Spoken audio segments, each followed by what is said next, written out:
예, 빨덴 짜웨 라메 림포체 랑기 투카 빼메 대숭 제숭 랑기 빨덴 라마 짜웨 덴 짜웨 라마 랑기 투카라 빼메 덴슐라 웃음 토끼고도 잘 뒀어. 중간에 생각이 안 납니다. 그래서 밍메제 데리젠제레시 디메 캠페 왕보 참배양 디풍말리 점제 쌍에다 강전케 배주겐 송가파 로상가파 샬라 소와다. 오늘 달라일라마 천자님 90세 단신일을 맞이해요. 서가모니 불과 종파파 존자와 달라일라마와 모든 스승들이 오 여름에 불이 둘이 아닌 그런 개성을 한번 읊었습니다. 그래서 이제 질문 들어온 거 하고 추가 질문이 없으면 끝내겠습니다. 그래서 이제 요새 세상에 보면 어떤 사람들은 그 자기 신도들에게 밀교의 생기차제를 가르친다. 생기차제란 뭐냐면은 제가 이런 밀교 이야기를 왜 하냐면 저는 강의하지 않습니다. 그러나 이런 걸 배울 때 주의해야 될 점, 그 다음에 미리 어떻게 해야 된다는 걸 사람들이 전혀 정보가 없으니까 그냥 밀교라고 하면은 다 그런가 보다 하고 다 넘어갈 수. 그래서 이런 거 배울 때 주의해야 될 점이 뭐냐면 생기차제다 그러면은 이 밀교에는 그 일반인들에게 다 알려져 있는 현교 강의할 때에도 조금씩 나오는 것만 얘기하자면 밀교에는 4부가 있습니다. 소작탄트라, 행탄트라, 요가탄트라, 무상요가탄트라가 있습니다. 이 네 가지 탄트라가 있는데 밀교에서도 초등학교, 중학교, 고등학교, 대학교가 있는 거예요. 그 중에서 무상요가탄트라에 들어가야 생기차제가 있는 거예요. 그러면 이 생기차제를 공부하려면 먼저 무상요가를 배워야 되고 무상요가에 들어가려면 먼저 소작탄트라, 행탄트라, 요가탄트라의 관정을 받고 수행에 어느 정도 능숙해야 돼요. 그런 것에 능숙한 다음에 무상요가로 올라가는 거예요. 그래서 쫑카파 존자께서 하부 요가, 행탄트라, 소작탄트라, 요가탄트라 이런 거에 대해서 아주 길게 많이 노력을 해라 그랬어요.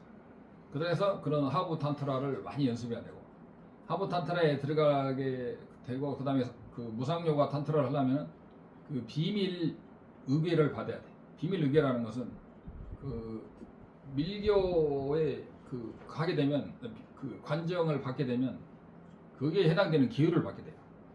계율 22가지 중에 그걸 다 지켜야 되고 그 다음에 그 관정을 주는 사람을 스승으로 삼아서 세세생생 의존해야 되는데 요새는 뭐 일반인들도 그런 것을 가르친다고 하니까 정말 기가 막히고 티벳에서는 이런 방장급들도 관정을 잘 안 줍니다. 못 줍니다. 무서워서.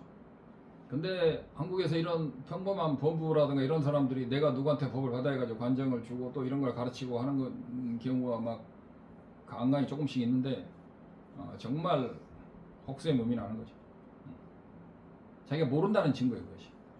그리고 요가탄트라 들어가려면 그 관정을 받으려면 그 관정 법사가 자기의 세세생생의 스승이 될 만한 그릇인가, 그 다음에 법맥이 어떻게 되어 있는가를 보고 그 법맥이 올바른 법맥인가에 대해서 깊이 살펴봐야 되는데 여자가 시집가고 장가갈 때도 그런 걸 깊이 살펴보는데 이런 세세생생 자기 운명을 좌우하는 이런 법을 아무데나 가서 누가 준다고 하면 받아가지고 뭐 슈퍼마켓에서 덤핑 세일할 때 선물 받는 식으로 받아가지고는 자기가 큰일 난다는 거야. 이런 말 있잖아요. 싼 게 비지떡이다. 잘못 받으면은 피를 본다 이거예요. 그 다음에 밀교에 들어가려면 뭘 알아야 되냐면 그러니까 밀교에서도 하부 요가를 모르고 그다음에 밀교에 들어가는 조건, 관정 주는 스승의 조건, 제자의 조건, 그 다음에 스승을 만약에 받아놓고 스승을 무시했을 때 오는 그 처절한 그 무시무시한 과보 이런 걸 전혀 모르는 상태로 뭐 생기차제 받아라, 뭐 사가행을 해라, 막 그러는데 또 기가 막힌 일이죠. 그 다음에 밀교에 들어가려면 공성과 보리심에 통달해야 됩니다. 현교의 공성에 대해서 통달하지 못하고 중론이라든가 이런 걸 통달하지 못한 사람이 밀교에 들어가면 달라일라마께서 말씀하시고 저도 항상 강조했죠. 현교를 통달하지 못한 사람이 밀교를 해서 뭐하냐. 이제 2살, 3살 먹은 애가 장가를 가서 뭐하냐. 장가 가서 뭘 하고 사업을 뭘 하고 결혼하고 뭐 하고 돈을 벌어가지고 뭐 하고 이런 것이 2살 먹은 애가한테 필요하냐. 현교를 마스터하지 않은 사람은 공성을 마스터하지 않은 사람. 그 다음에 보리심도 깊이 알아야 돼요. 공성과 보리심을 모르는 사람이 밀교에 진입했을 때 오는 폐해라는 것은 이제 우유 먹는 애가 현미밥을 씹지도 않고 먹는 것보다 더 무서운 거야. 근데 우리는 이제 그런 거 위험이 얼마나 무서운지도 모르고 누가 밀겨 준다고 하면 전라도 말로 그냥 환장해가지고 응? 홀짝 한다 그러죠. 응? 빠져 들어가가지고 자기 위장을 다 박살내고 자기 운명을 박살내고 전생에 스승이 없고 전생에 스승을 제대로 섬기지 못하고 전생부터 올바른 법연이 없다는 증거예요. 그게. 그러니까 그 인도에 가면은 저 마나리 같은 데 가면 지금 삼성 모바일 최신형이 3만 원 정도 사. 3만 원. 그러면 싸다고 막 해보니까 잘 되거든요. 딱 사가지고 집에 오면 오는 길 안에서 반드시 걸려요. 3만 원 날린 거죠. 근데 실제로 그 가치는 3천 원짜리죠. 100만 원짜리를 3만 원에 준다니까는 그리고 써보니까 너무 잘 되는 거예요. 그래가지고 딱 오면은 되게 3시간 안에 고장납니다. 그게 유효기간이 3시간이에요. 그것은 3만 원만 날렸잖아요. 근데 한 번 관정을 잘못 받고 그 사람하고 인연을 맺으면 이건 정말 피를 보는 거예요. 그래서 유명한 라마 그 달라이라마 그 법회도 밀교 법회는 그 하는 그 순간에 가끔 유튜브로 공개를 하지만 끝나고 나면 그건 다시 재방송이 잘 안 되는 경우도 많고 요새는 조금씩 되는 경우도 있는데 원래는 밀교 강의는 유튜브로 하면 안 되게 돼 있어요. 그리고 지금도 유튜브로 절대로 강의를 하지 않는 위대한 큰 스님들이 많아요. 그러나 유튜브 강의한다 해서 무조건 틀린 건 아닌데 그러나 그건 오리엔테이션 소개에 불과한 것이지 깊이 들어가려면 유튜브 가지고 그건 되는 게 아니에요. 우리가 그 수영 같은 걸 배울 때도 전문가한테 배우려면 직접 가서 배우잖아요. 특히 무술 같은 것도 전문가한테 배우려면 그 가서 막 절을 하고 막 3년 동안 청소하고 뭐 하고 10년 만에 뭐 하나 배웠다. 마음 공부는 윤회에서 벗어나온 공부인데 그런 식으로 싸구려를 해가지고 주면 받아가지고 대충 된다고 생각하는 것 자체가 그게 한국에서 잘못된 거예요. 그래서 지금 보면은 밀교가 지금 잘못된 방향으로 범람되고 있는 게 많고 현교도 모르는 사람한테 밀교를 싸구려로 이렇게 파는 사람이 많은데 그럼 파는 사람과 사는 사람이 둘 다 인생에 막대한 허물이 있고 다음 생에 뭐가 될지 모르는 거예요. 그런 사람들은 그런 싸구려하고 전생 인연을 맺어놔가지고 자기 인생의 피를 보게 되는 거예요. 현교나 잘해야지. 공성이 뭐냐고 물어보면 기억자도 모르는 사람이 밀교를 한다는 거예요. 현교의 공성도 굉장히 까다롭습니다. 그래서 저는 현교의 공성 하나만 보리심은 그만두고 그런 것 같습니다. 그 다음에 이제 울산 저사님이 질문했는데 색과 공에 대해서 본부가 색과 공이 어떻게 장난하느냐 뭐 그런 식으로 물은 것 같은데 질문이 정확한지는 모르겠는데 본부는 공성을 모르는 거죠. 공성을 몰라요. 공성을 모르는 거예요. 공이 어떻게 잘못 나타나는 게 아니고 공성이 만약에 나타났다면은 텅 빈 것으로 텅 빈 상태에서 아주 그 광명 상태로만 나타난다. 그것도 텅 빈 광명 또는 텅 빈 상태. 거기에 광명 상태만 퍼져가지고 나와 남이 없는 경계. 그런 식으로 그런 식으로 현현한다고 착각하는 거. 그건 그런 것이 잘못된 공의 본부들에게 나타난 공이고. 그 다음에 이제 본부들은 제가 항상 말했잖아요. 대상을 실체로 인식한다. 그 대상을 실체로 인식하는 것 중에 가장 대표적인 것이 뭐냐? 우리 몸이다. 우리는 우리 몸과 마음이 우리 몸이 내 몸이고 내 몸은 실제로 존재한다 생각합니다. 깊이 생각해보면 그렇지 않지만 그것은 본문 들을 때 잠깐 그렇고 실제로 살다 보면 내 몸이 나의 전체다. 내 몸을 위해서 전체를 사는 거야. 몸이 건강해야지 밥도 먹고 돈이 있어야 공부도 한다고 생각합니다. 그것은 왜 그러냐면 업이 무겁기 때문에 그렇게 생각합니다. 그럼 니는 돈 없이 밥도 먹지 않고 살 수 있냐라고 한다면 그런 얘기가 아니다. 사가모니 부처님께서 말씀하시기를 3기를 철저히 완벽하게 하고 5계를 철저히 지키는 사람이 열심히 수행할 때 그 사람이 결코 굶는 일은 없다는 것을 내가 부처의 이름을 걸고 맹세한다고 그랬어요. 그 뜻이에요.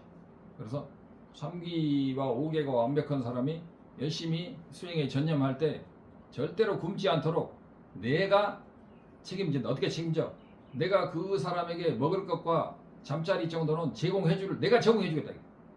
지금은 서가모니 부처님의 5천년, 서가모니 부처님이 5천년 정도 간다고 그러는데 지금 3천년 됐습니다. 그래서 앞으로 2000년 동안에는 서가모니 부처님께서 그 누구든지 3기를 완벽히 하고 올바른 스승의 의지에서 5계를 잘 지키면서 하다못해 연불수행이라도 열심히 하는 사람은, 그 사람은, 전념하는 사람은 산속에서 하더라도 반드시 그 사람은 배고프지 않게 된다. 그리고 그것을 내가 보증하며 내가 직접 어떤 형태를 통해서라도 그 사람에게 먹고 자는 것은 해결해 주겠다. 그게 부처님 말씀입니다. 그렇게 되기 때문에, 근데 사람들이 나는 벌어야 돼요. 부처님 안 믿는 거죠. 그게. 저는 바쁘니까 절을 못해요. 저는 바쁘니까 뭘 못해요. 저는 바빠서 못해요. 아직 3기가 되려면 까마득 합니다. 그래서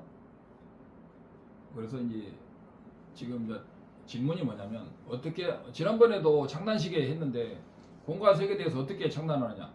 대상이 없으면 마음이 일어나지 않는다는데, 그렇죠. 마음은 대상과 주관이 합쳐지는 순간에 소리가 나듯이 마음이 일어나는 거죠. 대상이 없으면 일어나지 않아요.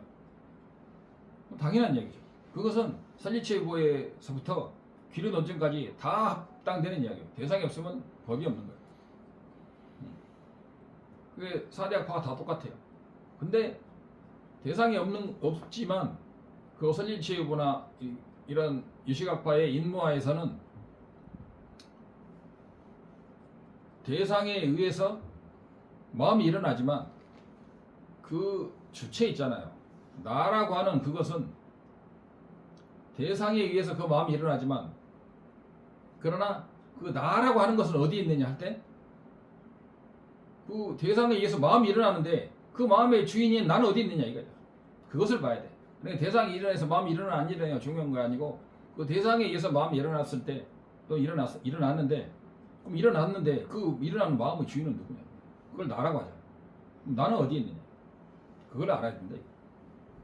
그러면 거기에 대한 사대학파의 이의는 뭐냐? 그럴 때 항상 한 이야기가 결국은 돌아오고 그 자리로 돌아간 거예요. 설리체부나 경량부에서는 그렇게 나라는 것이 없는 건 아닌데 독립적으로는 없다. 남과 완벽히 분리된 상태로는 존재하지 않는다. 뭔가 나라는 것이 안에 있으면 너 어딘가 있어야 돌아없다. 그 다음에 그것이 유식이나 자립론 중에서 그걸 인무화라고 또 말하기도 합니다. 본무화는 뭐냐? 그래서 인무화만 말하자면, 그래서 자립론 중까지는 그게 다 똑같아요. 인무화가 없다 이거야. 근데 기리론 중에서는 그 인무화도 되지만 인무화와 본무화는 동전의 양면이다. 인무화를 알면은 주관의 무화를 알면 대상의 무화도 자동으로 알게 된다 이거죠. 사대학파가 그런 식으로 다르고, 실제 어떻게 수행하느냐? 무화를 알려면 어떻게 수행해야 되냐면, 무화를 아는 것은 첫째 견해도 밝아져야 되지만 행이 밝아져야 돼. 행이 밝아지려면 우리의 신구이 삼업으로 업을 지어서 신구이 삼업으로 윤회를 한다. 신구이 삼업을 씻어야 된다. 그래서 닦을 숫자. 우리가 바닥을 닦고 집을 닦고 마음을 닦고 하듯이 청소를 해야 돼. 청소하는 것을 뭐라고 하냐? 참회. 그래서 마음의 참회라는 것은 마음의 그 때를 벗겨내는 거예요. 그래서 참회 수행이 모든 불교 수행의 3기, 5계, 참회, 이것이 불교 수행의 3대 기본이라고, 근본이라고 봐야 돼요. 그래가지고 3기, 5계 참회가 잘 되면 그 사람은 오래지 않아서 고수의 반열에 오를 수 있다. 참회가 안 되는 거예요. 참회를 하려면 그 중에 철학적인 핵심은 뭐냐면, 유시각에서 말하는 모든 업은 하늘에서 그냥 우연히 우박이 떨어져가지고 내 머리를, 돌이 떨어져가 내 머리가 깨진다는 것도 전생의 인연이 있다. 산사태가 나고 비행기가 추락하는 것도 전생의 인연에 의해서 추락한다. 그래서 일체가 내가 짓지 않은 업은 오지 않는다. 그래서 부처나 아란을 죽일 수 있는 법은 없어요. 부처나 아란이 를 죽일 수 있는 우주 현상은 일어나지 않아요. 일어날 수가 없어요. 왜냐하면 그런 업이 올라면은 그런 업의 상에서 오는데 업이 없잖아요. 그래서 업이 소멸되고 번뇌가 소멸된 아란이나 부처님은 그 사람을 죽일 수 있는 원인이 없어요. 그래서 아란부터는 쉽게 말하면 죽을 수 있는 원인이 없어요. 그래서 연애에서 영원히 벗어나 있고, 뭐 연애에서 영원히 벗어난 나가 있다고 본부들 또 생각하는 거예요. 그건 아니다. 이거. 그래서 어떻게 실천해야 되냐? 철저한 3기와 5개, 그 다음에 삶의 수행을 해야 된다. 몇 분 됐냐? 응? 근데